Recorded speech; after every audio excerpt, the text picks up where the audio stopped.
చిన్న చిన్నవే కావచ్చు, కానీ నా లైఫ్ని మలుపు తిప్పిన అవమానాలు అనమాట. సో దాంతో ఒకరోజు రాత్రి పగలు కూర్చొని ఆలోచించాను. అన్నం నీళ్ళు ఏం లేవు, మా అమ్మ భోజనం పెట్టినా తినలేదు, తలుపేసుకున్నాను, ఆలోచిస్తూనే ఉన్నాను. ఇప్పుడు నేను ఏం చేస్తే ప్రపంచం నన్ను ఒక మనిషిగా గుర్తిస్తుంది. సో ఆ థాట్లో వచ్చిందే సివిల్స్ ఎగ్జామ్. కానీ civils exam 7th class, intermediate, degree fail అయిన వాళ్ళు పాస్ అవుతారని నేను అసలు ఊహించను. ఎందుకంటే అది చాలా పెద్ద ఎగ్జామ్. అండ్ నాకున్న అకాడమిక్ బ్యాక్గ్రౌండ్ చాలా వీక్, స్కూలింగ్ సరిగ్గా లేదు. ఇలాంటి స్థితిలో నేను ఏం చేయాలి అనుకుంటూ ఒకసారి లా సెట్ ఎగ్జామ్ కూడా రాశాను ఈలోపు. అప్పుడు మా ఇంట్లో మా అమ్మ నాన్న అడిగి, మా చెల్లి కార్ డ్రైవింగ్ వచ్చిందనమాట. మా ఇంట్లో అప్పుడు మారుతి 800 కారు ఉండేది. ఒక్కసారి నన్ను అప్పట్లో ఆర్సి రెడ్డి ఇన్స్టిట్యూట్ ఉండేది, 2-3 ఉండే, ఒక్కసారి తీసుకెళ్ళండి ఆర్సి రెడ్డి గారిని అడుగుతాను, నేను ఏం చదువుకోవాలనో ఎలానో అని వెళ్ళామన్నమాట. వెళ్తే 20 కిలోమీటర్లు మా ఇంటి దగ్గర నుంచి. మేము నాగోల్లో ఉండేవాళ్ళం.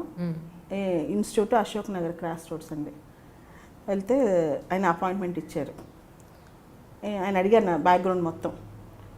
సార్ మంచి ఉద్దేశంతోనే చెప్పారు, ఫస్ట్ నువ్వు గ్రూప్ 2 రాయి, అది పాస్ అయ్యాక సివిల్ సర్వీసెస్ రాద్దు అని చెప్పారనమాట. చెప్పి అడిగారు, నువ్వేం ఆప్షన్ తీసుకుందాం అనుకుంటున్నావు అని చెప్పి. అప్పట్లో 2 ఆప్షన్స్ ఉండే. నేను లా తీసుకుందాం అనుకుంటున్నాను అన్నాను. అప్పుడు లా ఫస్ట్ ఇయర్ జాయిన్ అయిన అప్పుడే. అయితే ఆయన అన్నారు, ఒకసారి సిలబస్ చూసావంటే చూడలేదు అన్నాను. మరి సిలబస్ చూడకుండా ఎలా చేస్తావు అంటే నాకు నమ్మకం ఉంది, నేను చేస్తాను అన్నాను. కానీ నా మనసులో నాకు మనసు తెలుస్తుంది, నేను ఎలా అయినా చేసేస్తాను, ఇంక వేరే ఇది లేదని చెప్పి ఇంటికి వచ్చానండి. ఆ రోజు తీసుకున్న పుస్తకం సివిల్స్ పాస్ అయిన తర్వాత మళ్ళీ పక్కన పెట్టలే ఇంతవరకు. రాత్రి పగలు అక్షరాలు, సెంటెన్స్లు, ప్రొసీజర్ ఉందనుకోండి, PRO CE DURE, దాని ప్రొసీజ్యూర్ అని చదివేదాన్ని.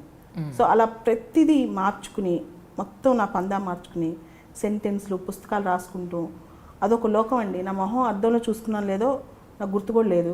నేను ఎలా ఉంటానో నేను మర్చిపోయాను. కాళ్ళు నొప్పులు వచ్చినా కానీ తెలిసేది కాదు. ఎండాకాలం బాగా వేడి, కరెంటు పోయినా సరే పుస్తకాల దగ్గర నుంచి లేసేదాన్ని కాదు. పుస్తకాలు వదిలేస్తే ఒక భయం అనమాట, నేను సివిల్స్ పాస్ కాకపోతే నన్ను మనిషిగా గుర్తించరు. అంటే ఈ ప్రపంచంలో నిజంగా ఇప్పటికి కూడా ఒకటి ఉందండి, ఏదైనా లోపం ఉండే వ్యక్తిని కనపడంగానే ఆ లోపమే కనపడుతుంది వాళ్ళకి.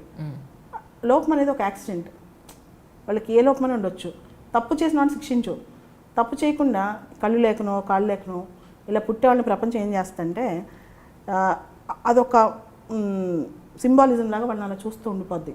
అంతేగాని అయ్యో వాళ్ళు మనలాంటి మనుషులే అని అనుకోదు. నేను ఇప్పటికి కూడా అప్పుడప్పుడు, అంటే ఇప్పటివరకు ఎవరికి చెప్పలేదు, LGBT వాళ్ళు ఉంటారు, అలాంటి స్టూడెంట్స్ వాళ్ళకి చదువుకోవాలని కోరుకుంటుంది. వాళ్ళు మెయిల్సో ఫీమేల్సో తెలియదు. అట్లాంటి వాళ్ళకు నేను కోచింగ్ ఇస్తాను, వాళ్ళ ప్రపంచానికి కూడా నేను చెప్పను అనమాట. సో నాకేంటి అంటే మనిషిని ఫస్ట్ మనిషిగా గుర్తించాలి. గుర్తించలేనప్పుడు సమాజం వేస్ట్, మనం మనిషిగా పుట్టి కూడా వేస్ట్.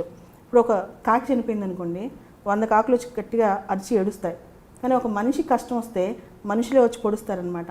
సో అట్లాంటి సమాజాన్ని మార్చాలి, ఓ మంచితనం అనేది ఒకటి తీసుకురావాలని నిజంగా నాకు తర్వాత నేను చాలా ఫీల్ అయ్యానండి.